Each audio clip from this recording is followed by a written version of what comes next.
Ethan Hale had built his entire life around certainty, measured steps, predictable outcomes, and a world where every detail followed his command. Nothing slipped through the cracks, nothing arrived unannounced. But on that warm evening, as he walked into the grand lobby of the Royal Crest Hotel, all that certainty cracked like thin glass. The chandeliers above glowed in soft gold, the polished floors reflected every passing guest, and Ethan's mind was already racing through tomorrow's meetings. He didn't expect anything unusual. He never did. Yet the universe had been waiting for the perfect moment to rewrite his story. He heard footsteps behind him, light, hesitant, almost fragile. He ignored them at first, assuming it was another guest. But then a quiet voice broke through the hum of the lobby. "Mr. Hale?" Ethan turned, mildly annoyed at the interruption, but the moment his eyes landed on the two children standing before him, every thought dissolved. A boy and a girl, both around 11, stood with a strange mixture of courage and fear. Their clothes were simple, their expressions determined, and their eyes were the exact shade of amber he saw every morning in the mirror. Ethan felt something unfamiliar stir in his chest, a pull he couldn't explain. He opened his mouth to speak, but the girl took a small breath, clutching a worn envelope to her heart as if it carried the weight of her whole world. "We came a long way to find you," she said softly, her voice trembling yet brave. The boy stepped closer, lifting his chin with quiet resolve. "Because you're our father." Time stopped. Ethan's world, once controlled and predictable, shifted beneath him as if the ground itself had decided to tell him a truth he never knew he was missing. Ethan didn't respond at first.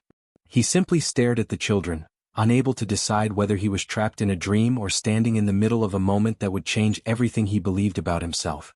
The envelope in the girl's hand seemed to glow under the hotel lights, as if urging him to acknowledge a truth he had never imagined existed. Before he could gather his thoughts, the boy spoke again, his voice steady despite the uncertainty in his eyes. "We didn't know where else to go." Those words tugged at something deep within Ethan, a place he rarely allowed himself to feel.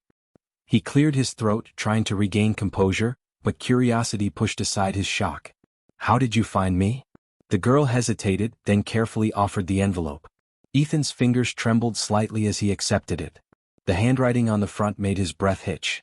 It was a name he hadn't seen in over a decade, one he thought had been left behind with youthful memories and unspoken goodbyes. The moment he unfolded the letter inside, his heart tightened. The words were gentle, apologetic, and filled with a truth he never expected to face. Someone he once cared for had made a choice that shaped these children's entire lives. Ethan looked at them again, noticing the way they stood close together, protective of each other, waiting for his reaction. In that instant, something shifted inside him. The question was no longer whether their story was real, it was what he would do now that fate had placed them directly in front of him. The elevator doors slid open with a soft chime, yet the silence between Ethan and the children felt louder than anything around them. As they stepped inside, the twins stood close together, their small hands brushing, almost as if they feared being separated even for a moment. Ethan pressed the button for the top floor, but his thoughts were far from the rising numbers above the door. Every now and then, he found himself glancing at them, at the way the boy carefully observed everything or the way the girl clutched the empty envelope now tucked into her pocket as if it was her lifeline. He couldn't deny it anymore. The resemblance was there, undeniable and quietly powerful. Their expressions, the way they held their shoulders, even the subtle determination in their eyes, it all echoed something familiar within him. Still, questions swirled inside his mind like a storm he wasn't prepared for. Why hadn't he been told sooner? What had their lives been like? And why did the thought of them wandering alone fill him with a worry he didn't know he was capable of feeling? When the elevator finally opened to his penthouse, the children froze at the doorway. The sleek furniture, the spotless floors, the quiet stillness, it was a world far removed from anything they had known. The boy's gaze lingered on the view of the city below, while the girl stepped hesitantly, unsure if she was welcome. Ethan watched them, realizing suddenly how empty the space had always been. For the first time, it felt as though someone else's presence might change what these rooms meant. He took a breath, steady but uncertain, knowing this was only the beginning of a truth he could no longer ignore. Ethan placed the letter on the counter, but its words echoed through him long after he let it go. The twins stood quietly across the room, watching him with a mixture of hope and fear, as if his next breath might determine the direction of their entire lives. He tried to steady himself, yet a strange heaviness pressed against his chest, a weight made not of responsibility but of something deeper, something he had never allowed himself to feel before. Still, one question rose above all the others, sharp and urgent. "Where have you been staying?" he finally asked. The boy shifted his backpack, its straps worn from too much use. "A neighbor took care of us for a while," he replied softly. "But she couldn't keep us anymore."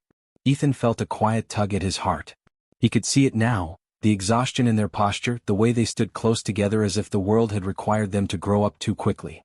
Before he could speak again, the girl added, "We were going to be sent somewhere separate, so we left."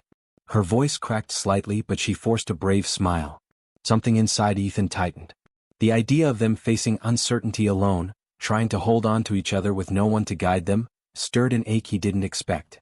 He had spent years building an empire, yet here were two children who needed something far more meaningful than success. They needed safety. They needed stability. They needed someone who wouldn't disappear.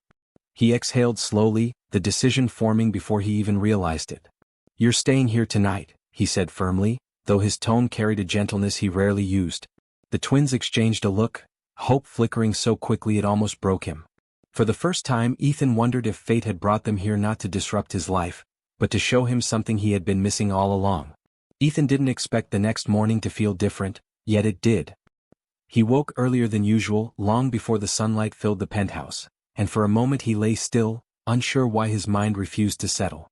Then he remembered the quiet breathing he had heard the night before from the guest room, two children sleeping under his roof, trusting him without knowing if he was prepared for any of this. The thought stayed with him as he stepped into the hallway, the air unusually warm, as though the home itself sensed the change. He paused outside the guest room door, unsure whether to knock, when he heard soft whispers inside.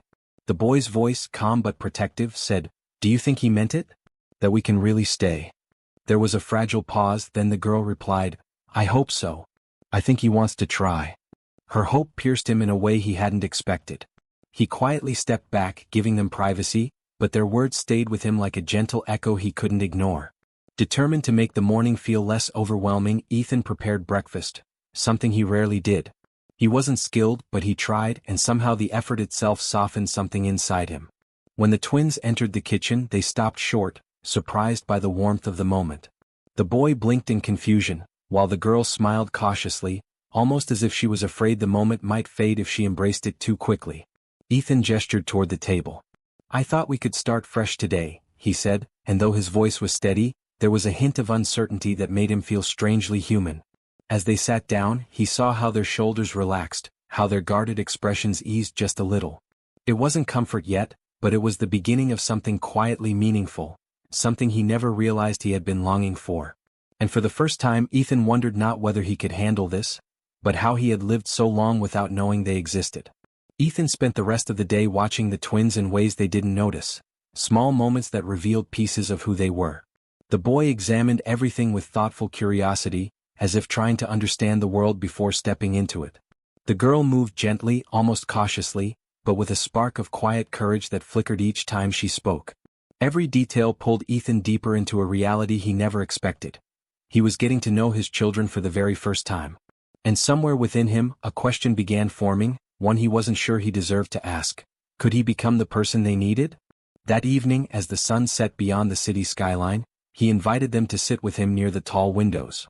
The soft orange glow filled the room, and for once, the penthouse felt less like a monument to success and more like a space waiting to be lived in. Ethan cleared his throat, searching for the right words. "I can't change the time we lost," he began, his voice gentler than before. "But I want to understand your lives, and I want you to know you're not alone anymore." The twins exchanged a glance, this time not out of fear but something closer to relief. The girl's eyes shimmered with emotion she tried to hide. The boy nodded, though his voice wavered slightly when he said, "We didn't expect you to care." Those words hit Ethan deeper than anything else. He leaned forward, steady and sincere. "I do care. More than I knew I could." A soft stillness filled the room, not heavy but healing. The kind that comes when long closed doors finally open. And in that quiet moment, Ethan realized the hotel encounter hadn't been an interruption to his life. It was the beginning of a purpose he had never allowed himself to imagine. For the first time, he wasn't thinking about meetings, deals, or deadlines. He was thinking about two children who had crossed the city in search of a place where they belonged, and found him. And as night settled over the skyline, Ethan made a silent promise. He would not let them walk alone again.